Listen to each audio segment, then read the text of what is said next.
TL Sports here, episode 146. Took a week-long break. We're back, just like the All-Stars. Got a little bit of NBA to talk about, but first, gonna continue a little bit of football. We got our season recaps, so we'll start with the AFC North today. I got about 1 month until the draft, and I believe the Combine starts later this week, so should be some juicy stories coming out the Combine. AFC North. Unfortunately, we had to talk about this big game this past Saturday, Mason versus VCU. A lot went on the line in this A10 big matchup. So we got a lot to talk about. So, all that being said, guys, stay tuned.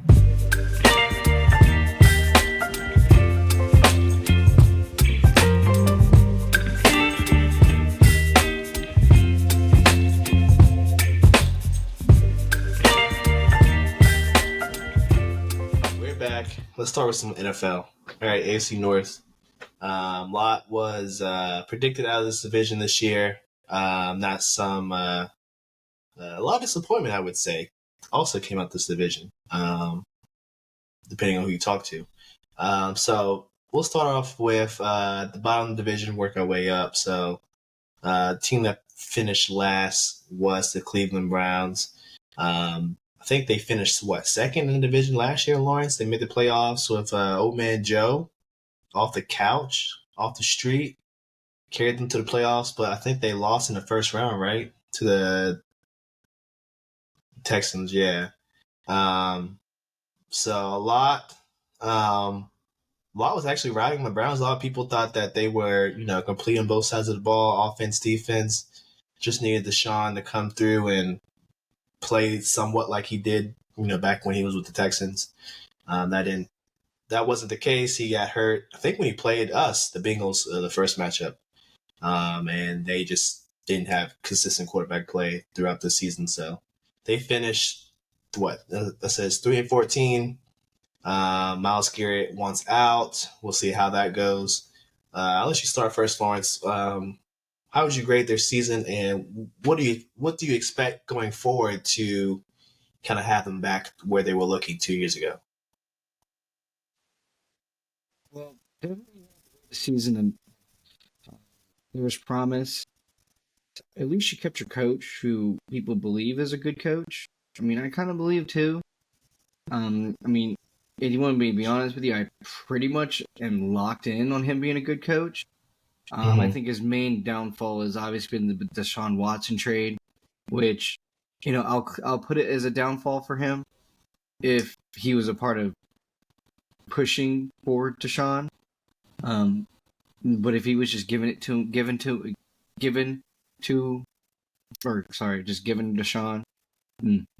mine's just not a little here right now. But if he was just given Deshaun and told to make it work, then it's not really his fault. The main problem with the team is the quarterback play. You put so much money into a position that you're supposed to, and it just didn't work out. You look at the Giants, the same thing. You put all this money into a position, and it wasn't the answer for you.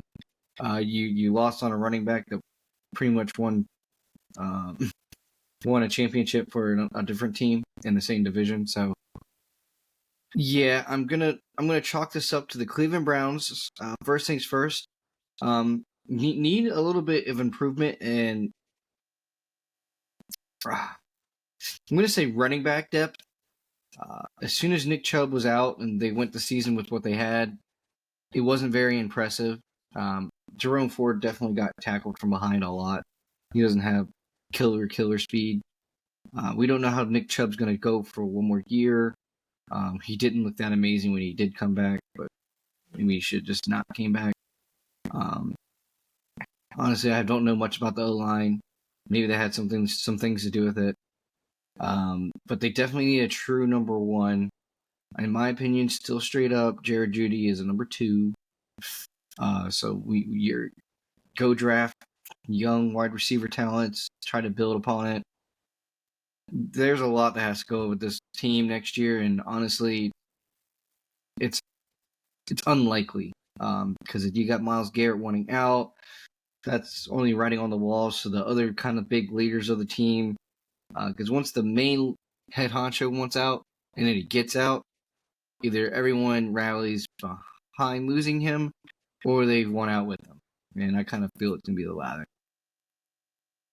Yeah, I agree. Piggybacking off of you, Denzel Ward has come out a couple times and said, I want to play my dog, but if he wants out, I mean, I want out with him. I consider us a package. So I'm not saying that he'll go. Denzel Ward would go wherever Garrett goes in a trade, but definitely seems like if like you said, the head honcho, the big dog, if he wants out, I might as well get out there too. So. For that being said, I think this team is a couple of pieces away, more than just like a 1 year little retool, and then hey, you're back in the playoff mix. This division is tough.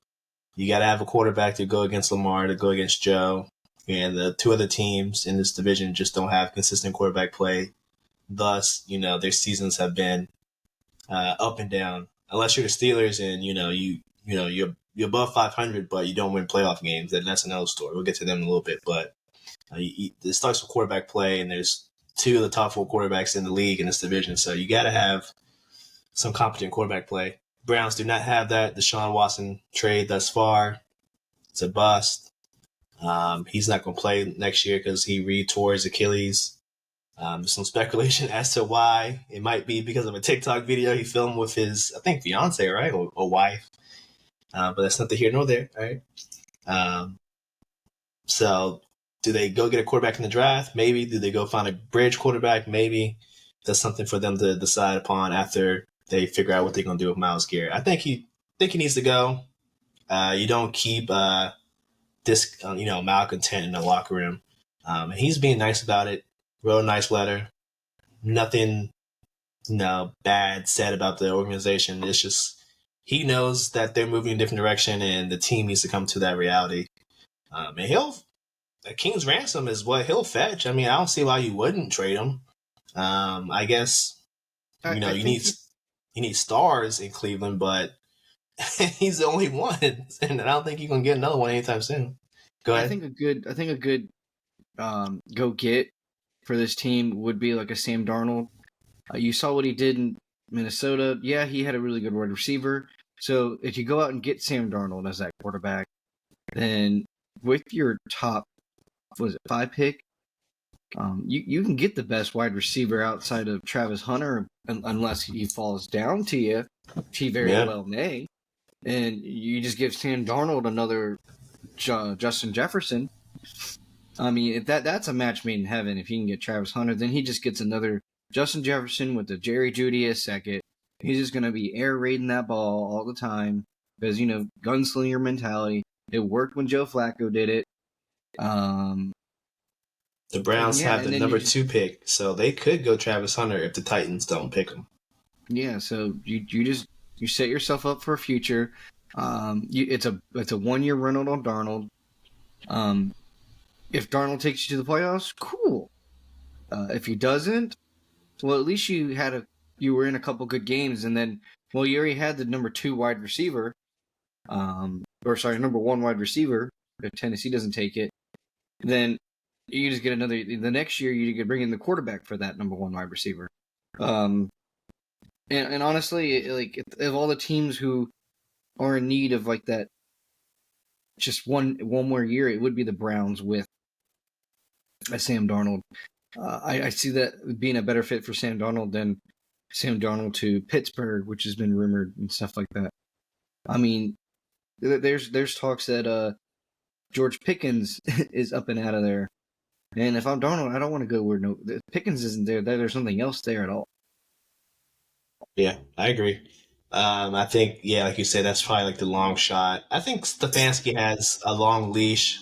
He has 2 Coach of the Year awards in Cleveland. I think his leash is pretty long. I think at this point, ownership, they know they kind of screwed up trading for Deshaun, so I think they're going to give him a long leash.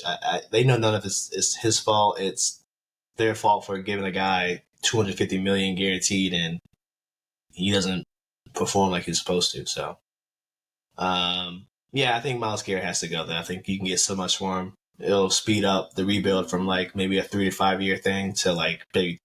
If you draft right, it's probably just a 2 year turnaround. Honestly, I think you just take this year. tank this year, get arch next year. Bengals, I guess I'll start this one off. Third place, 9-8. Not a good season, y'all.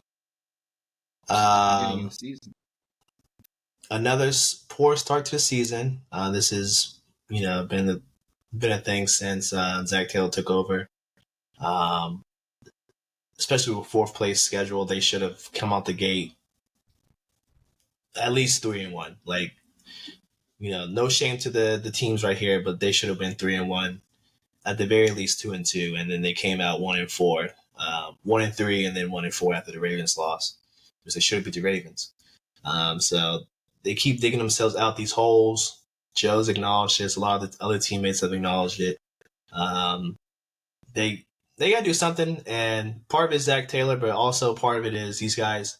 I honestly, I agree with some of the old heads, like not playing in the preseason does affect the start of the season, because just like practice and having these joint practices with other teams isn't the same as a game. Even if it is a preseason game, like it's a different feeling to that. So I think they got to at least give Joe and some of these guys a game or two, and there's only 3 games. Just give them a couple drives each game, and then the third game you just evaluate, the borderline cuts.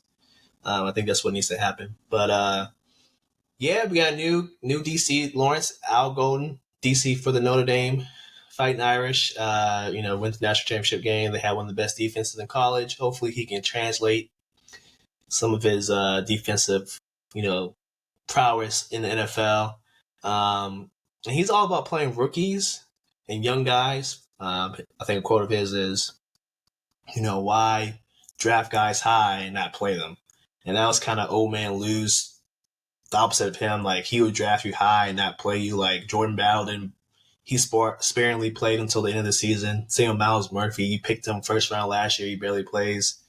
Like, just some dumb decisions. Chris Jenkins, the D tackle from Michigan, you draft him, he barely plays. Like, Al Golden's the complete opposite. I think he won't have them in my top 10 defense, Lawrence, but they'll at least be within the top 20. Like, they won't be close to dead last. They'll be close to average next year, depending on how they draft and how much money they're willing to spend in free agency.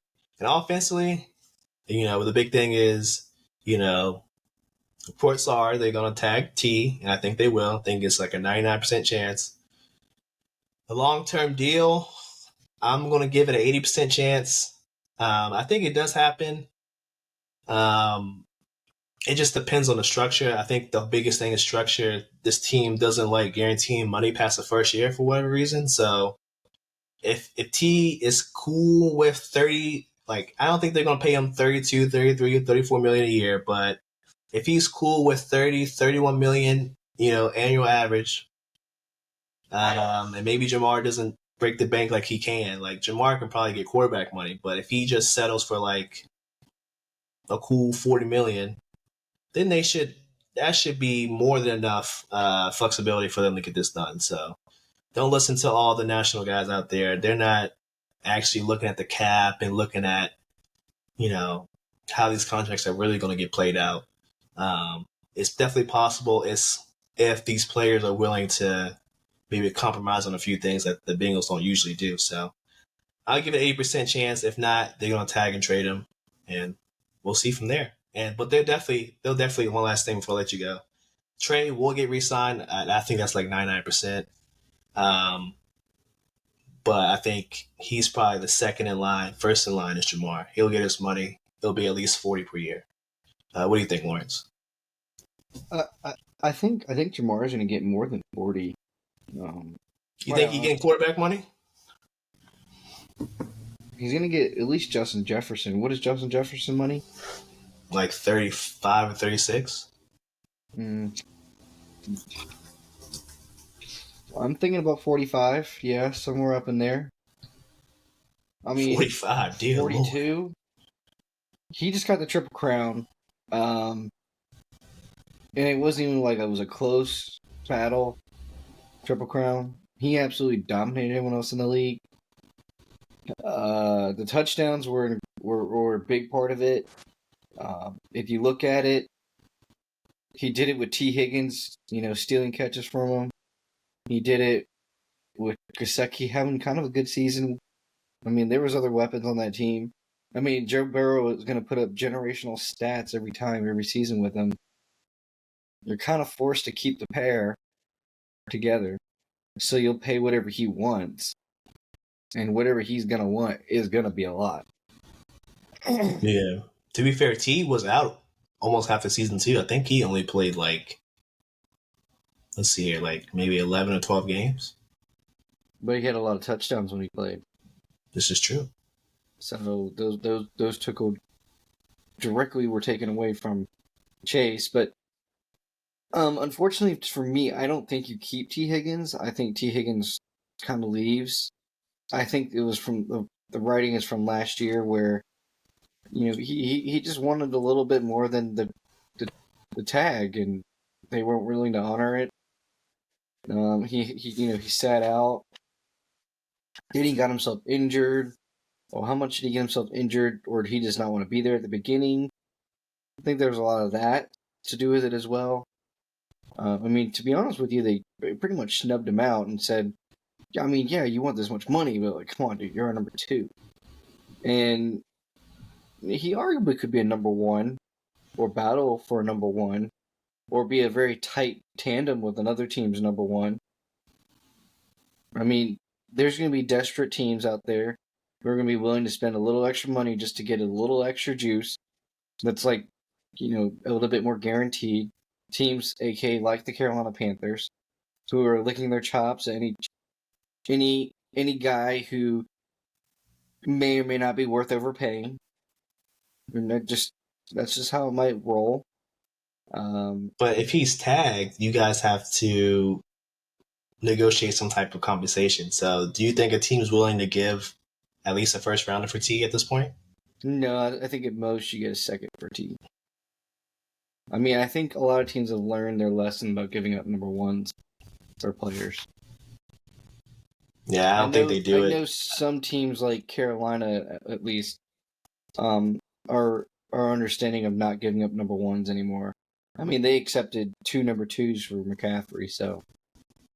I think at this point, Cincinnati doesn't take anything less than maybe a high 2. So if you pick 33, 34, 35, they might take that, but they're not going to let T go without something, Then you run the risk of tagging him, but no offense, if you tag him, I don't think he plays.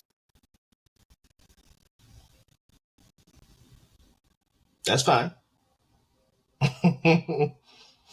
That's fine. I think that's a decision they have to make. But I think they get the deal done. It might not be what a team's willing to overpay, but I think they'll at least be willing to give him $30 million. Okay, if you believe they'll give him $30 million, it would be kind of rough paying one guy 40, one guy 30.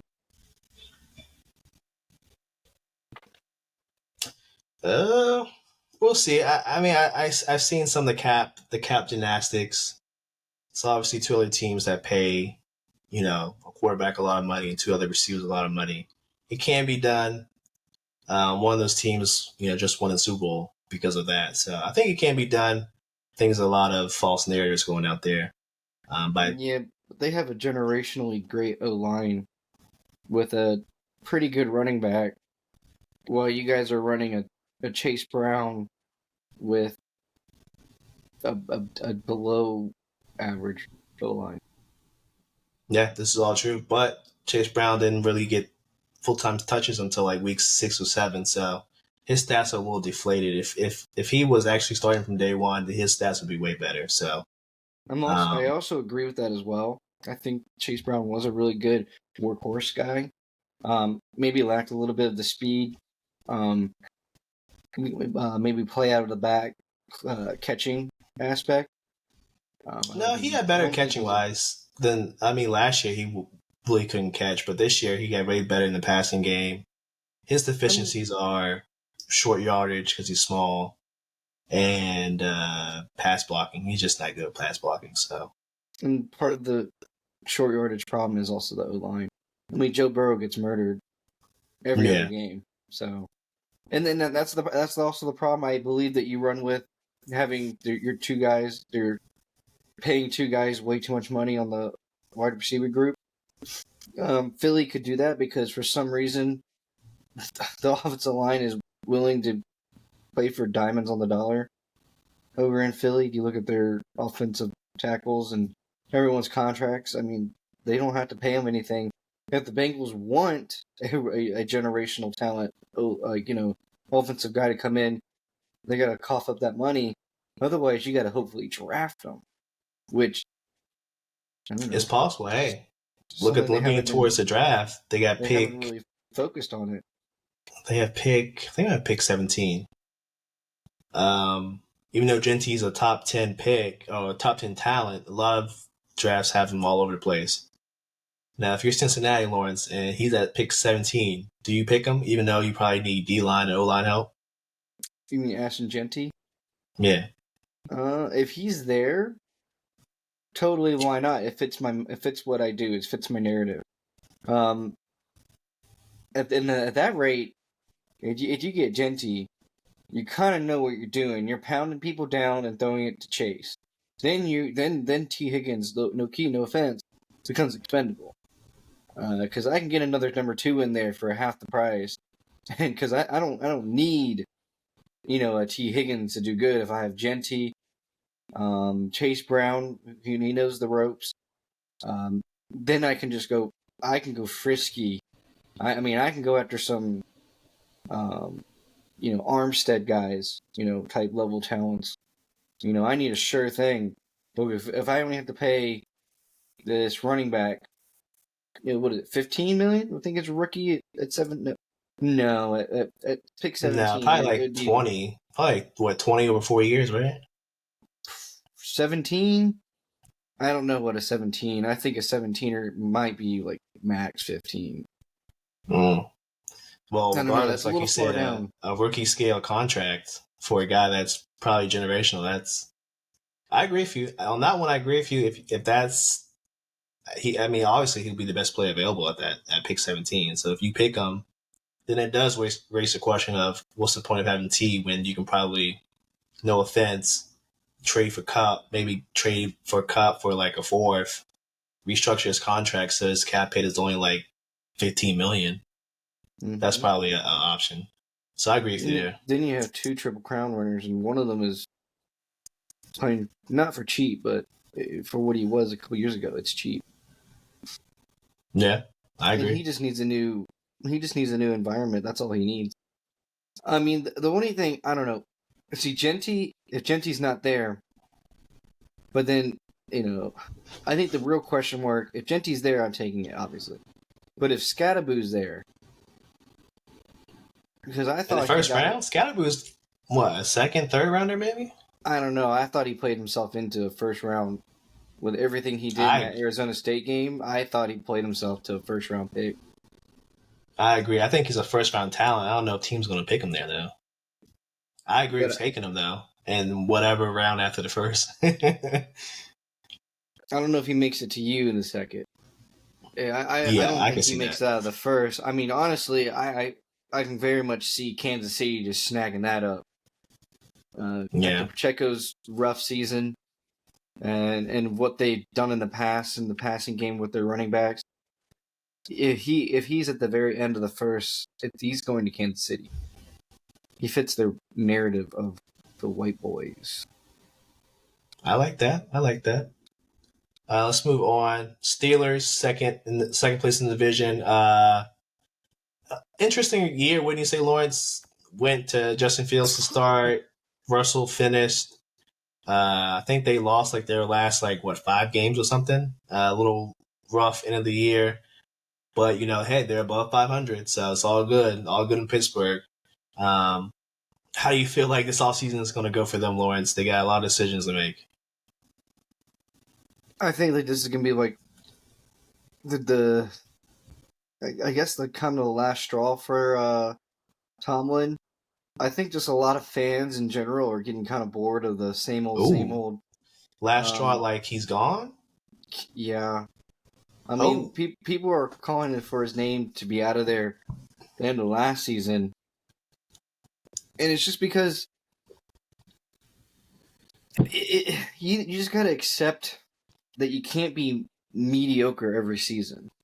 Like, sorry, not sorry, but I'd rather take 2 seasons off and be bad, and then come back with a Super Bowl contending team, than year after year be a mediocre team that you know that you're not making it to a Super Bowl, but I'll still make it to the playoffs, ruin my draft status, never really bank on anything that I'm drafting because all the generational talents are no longer there.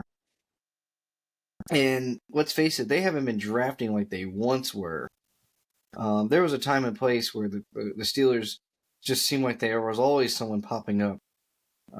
Now it's not like that at all. I mean, generationally, talent-wise, there's no one besides T.J. Watt on the team. There's nothing.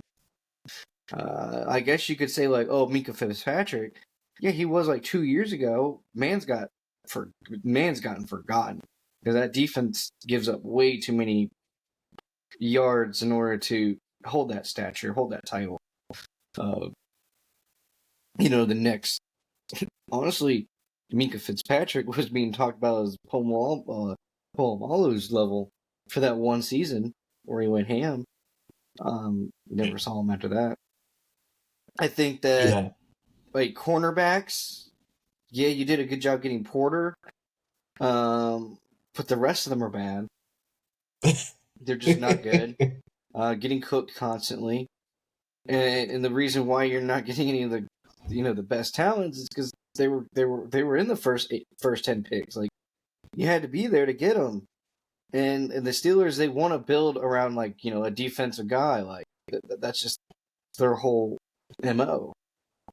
But if you think about it, all the good defensive guys, let's face it, they go early. And it just feels like their talent pool dries up fast after that when you talk about generational. And then you're just trying to find diamonds and roughs, which they haven't seemed to be able to do either. Yeah, I agree. I don't know if I'll go as far as Tomlin goes, but I think next year, obviously, they need to find a quarterback. There's reports they might keep Russ. He seems pretty optimistic. He was on Pat's show saying, he's working on figuring a way to stay there. Justin Fields obviously wants to stay there. Don't know, how much enthusiasm they have about that. The owner did come out and say that they both aren't coming back, so it's one or the other. So that'll be interesting to see which one he wants, because it seems like he's making the decision, not Tomlin. So that'll be interesting. The only problem with Russell Wilson is the last 2 seasons, when he started the season playing wise, he was hot, and then he swiftly becomes cold out of nowhere. I agree. It just stays there, and he doesn't ever get better. And I just feel like it's a fall off. Whether it's just his arm goes halfway through the season, whether his body just can't do it anymore, but something causes him no longer to look like Russell Wilson halfway through the season. Yeah, it's really weird how that happens, but yeah, it's been a trend the past couple of years, so I don't know if that's something they want to have happen all over again. And then there's the question of, do they go get a Sam Darnold? Do they go get a Matthew Stafford, who, his agent has been talking to teams about, his value and if they're willing to trade for him? Do they go that route too? So they need a quarterback, obviously. It'll be interesting to see what they do. Season-wise, I give them a B, though. I think, you're above 500, but at what cost? You lose another first-round playoff game and your draft stock's in the 20s, and they haven't been drafting good. So it's not really, they're in the same old situation. So that can't happen next year. I wouldn't go as far as say Tomlin's gone, but I think there will be a mandate from the owner finally to, hey, let's just lose for 1 year. Arch Manning's coming out next year. If they go off to a slow start, maybe the owner's like, hey, let's just, for once, let's just be bad. There's a generational quarterback potentially coming out this draft. Let's have a shot at him. Yeah, that's if Mm-hmm. they start off slow.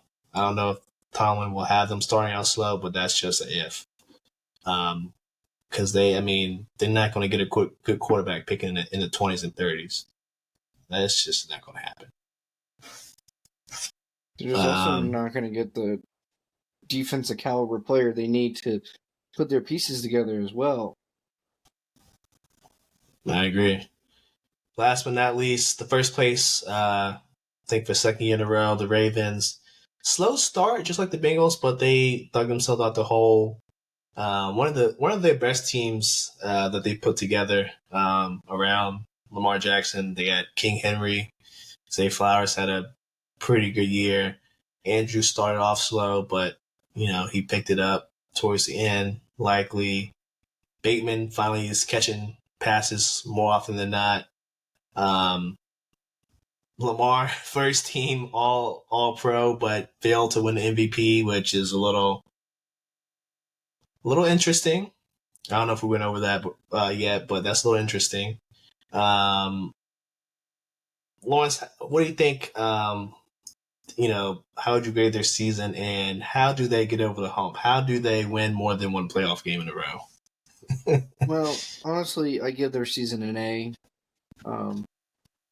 You put the pieces back together. You're still constantly in the running. You're just one win away. Well, not one win exactly, but you're just one. I want to say moment away.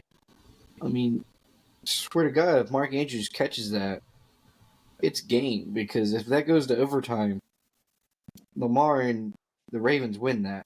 They had all the momentum coming back. Obviously, I think they beat Kansas City. Probably not.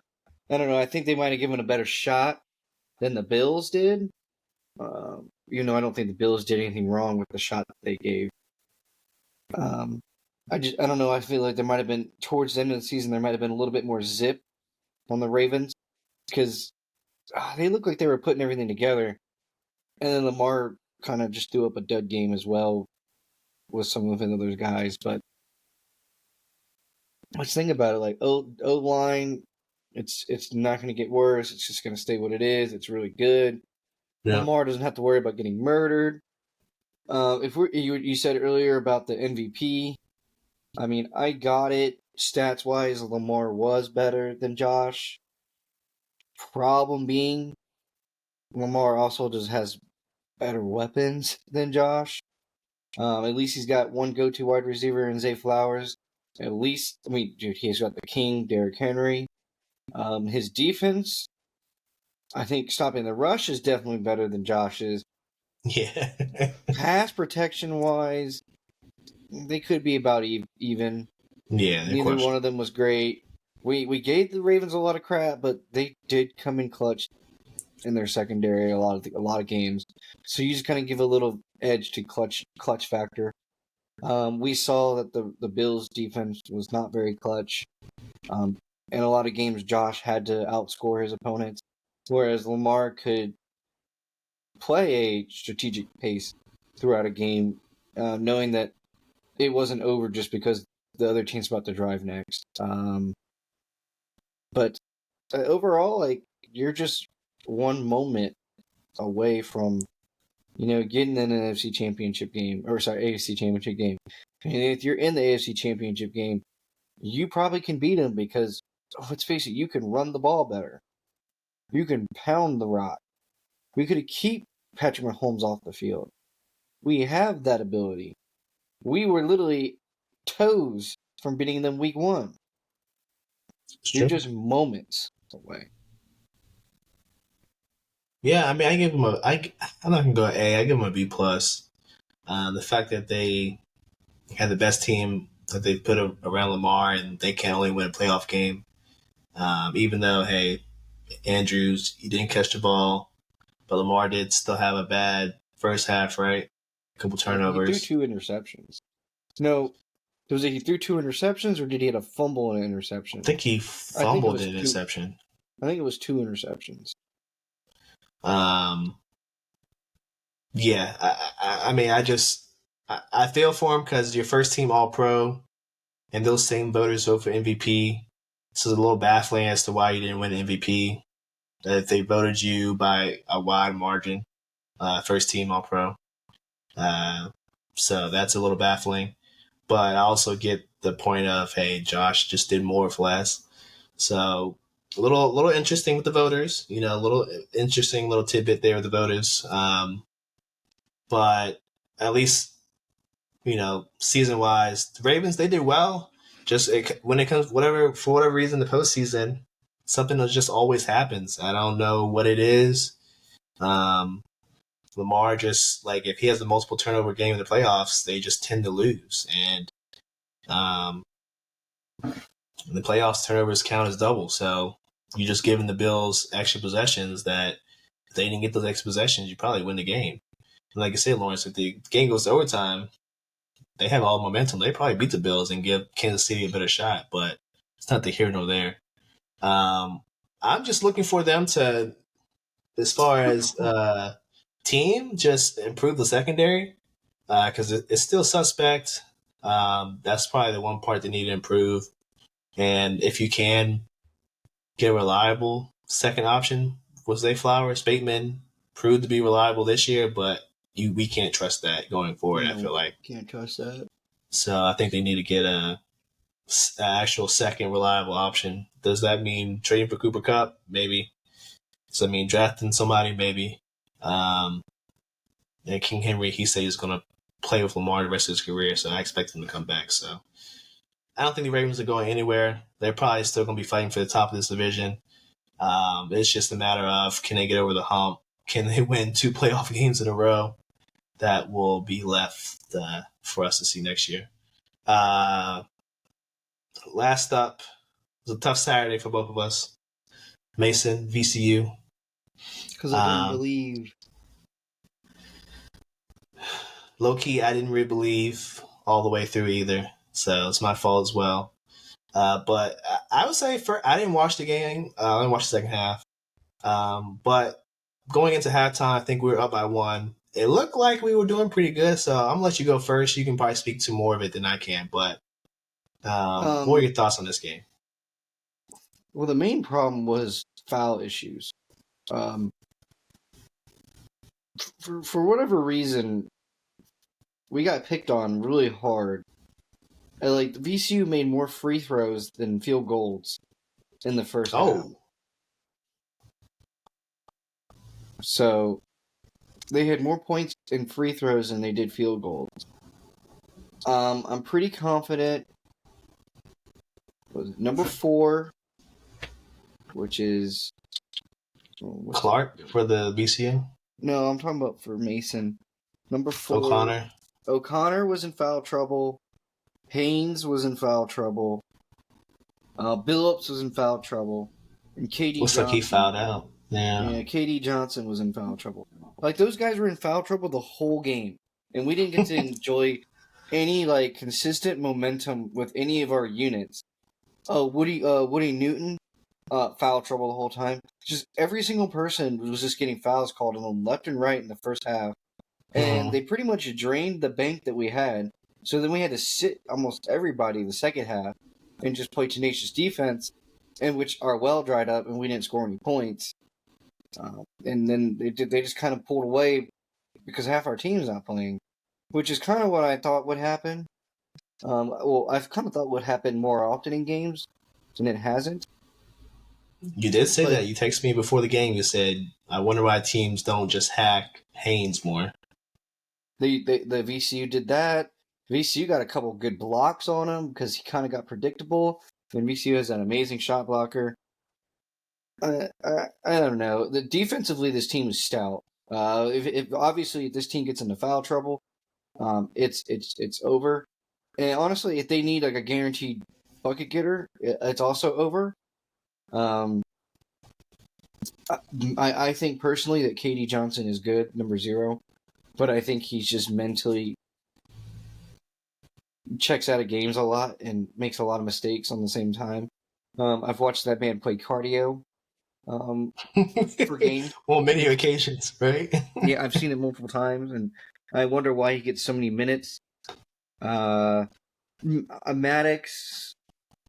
Oh man, Maddox is fine when his shot goes in, but man, the games when Maddox doesn't really score like he can, and you have to look at that shot. Oh, it really drains you. Um, it just really takes everything out of you. And the worst part is there's so many like senior because this team is basically built almost all through the transfer portal. Yeah. He really stepped really deep into it, and he just kind of went with it. Skeen did, and honestly, it's honestly a blessing and a curse because we got all these old guys who are playing really good for us this year, but then we're not gonna be able to watch another season of it. And honestly, it feels like it's like a one and done kind of season. There's nothing to latch onto and hope for the future. I mean, KD Johnson, if he stays, but he might look at the roster that we have and be disappointed because I'm pretty confident Haynes is gone. I think O'Connor is also a senior. There's just a lot of Maddox will be out. You know, some people might be praying for that one. Well, Maddox is a 5th-year senior, right? So he's definitely gone. Yeah, he's gone. Yeah. But then it opens up more shots for me. And I don't have to look at that jank shot.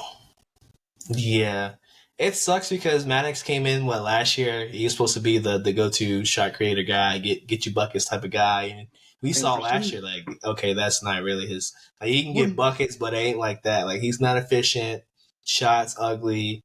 Just streaky at best, right? And they just need a reliable bucket getter. And, moving forward, I don't see how that's going to happen. Maybe KD Johnson, if he decides to stay. Isn't he a freshman, right?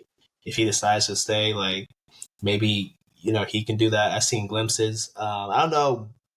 Justin Begg, I don't know if he's young, but if he's still around next year, freshman.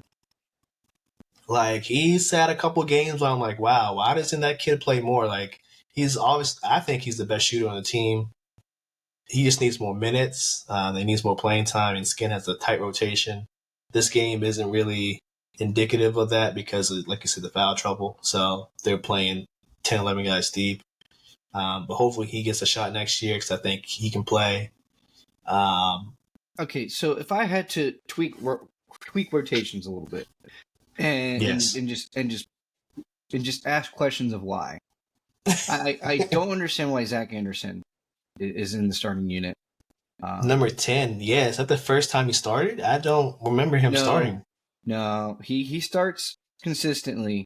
He just doesn't stay in the rotations because he just doesn't put a lot on the table. His cardio. I feel like he does make a lot of smart decisions, but he can't really dribble. He can't really score. He's good defensively. Throw him in the second unit because our second unit is the low-key kind of the one that's not very good at defense. They just kind of run up our scores sometimes. So put him in there. We need someone to run up our score in the first unit. Next, it's like who am I? Maddox. He's not putting up points like he's supposed to. He's a little bit deflating of our team. And honestly, who's been getting to me more recently is O'Connor. I've been noticing that too. He starts, but his leash is short. Lawrence, he fucks up, he's out. It's because he does the same thing every time, and he just run. He can't shoot the three. His whole problem is he can't shoot the three, and people have understand that his whole game plan is dry paint, and then he gets in foul trouble, and it's just I don't know, man. Billups should be starting every game. I don't know why he comes off the bench. Billups just hustles way too much to not be in there all the time. And then honestly, if you're gonna, KD Johnson needs to be starting or something. But I might switch O'Connor with KD just because you like to have one of them as your ball handler. At least I know KD can produce sometimes. O'Connor just hasn't panned out this year. Now. Yeah, I think he did in non-conference play. truly, I think he did a great job in non-conference play.